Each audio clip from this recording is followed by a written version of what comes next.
Everybody wants to be remembered. At Lakeland High School, they make sure their best teams and players are never forgotten. The walls of their football facility are lined with trophies, photographs of college players, and the jerseys of the school's all-time greats.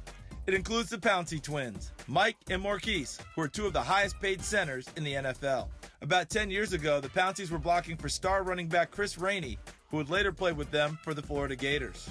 With that trio leading the way, Lakeland won 3 consecutive state championships as well as 2 national titles in 2005 and 2006. The Lakeland program really took off in the late 1970s. Lakeland, when Bill Castle took over here 40 years ago, Lakeland wasn't what it is now. Coach Castle he went 5-5, 6-4 his first 2 seasons, and he's never had a losing season. And it's just kind of buying into just the team. The team comes first. And it's being competitive in everything you do. I think that's what the L on the side of your helmet at Lakeland embodies. It's one thing to think you're going to win, it's another thing to feel like you are going to win, and you can't fake confidence. And I just feel like with this program, the kids are confident. When they put on their helmet, they expect to win, which is our calling card and which I think makes a difference.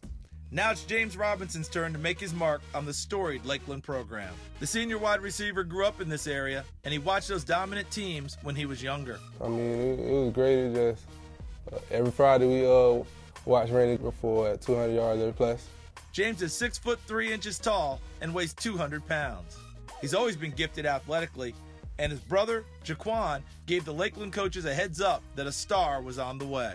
We just grew up playing football actually like one day, and we just seen that he had it. Like we was playing football, he was actually good at it, not just had learned the technique, but he was actually good at it. I remember when James first got here, I had actually had his brother, Jaquan, in class, and he told me that his little brother was coming next year.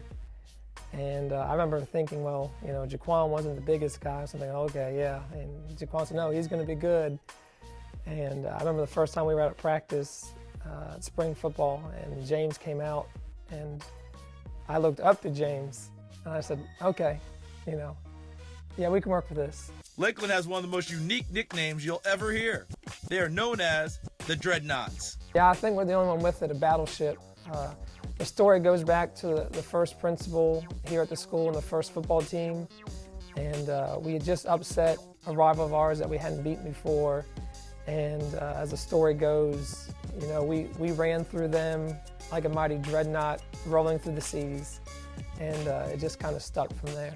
Like a dreadnought battleship, James is big, strong, and brings plenty of firepower. Explosive, real explosive. You can take advantage of the game, slow it down. Either way, he's real explosive.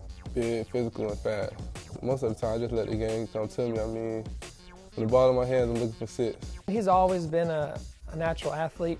You know, now it's just kind of preparing himself, you know, for the physicality of a 15-game season is a lot different, you know, so it's falling in love with the weight room, it's falling in love with eating right, and, you know, those sort of habits.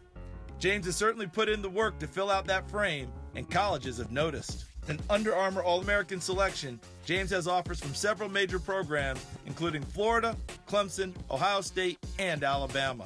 I mean, when I step off to college, I want the coaches to know that I'm here about business. The best thing about James is he wants to win, and it's one of those things where it's whatever he can do to help the team win. You know, we're predominantly a run-heavy team. We always have been. And, you know, he's a kid that, you know, you want to give him the ball as much as you can, but at the same time, we want to win the game. So he's just as happy at the end of the game with 2 catches as he is with 10 catches, you know, as long as we got the W. That team-first winning attitude will benefit James at the next level. But before he gets to that, he wants to make sure he's remembered at Lakeland High. I want to be on the wall one day. I want the kids to come in here and look and see me up there on the wall. Lakeland should probably just go ahead and make room on that wall for James. With his size, talent, and work ethic, he could be the next dreadnought in the NFL.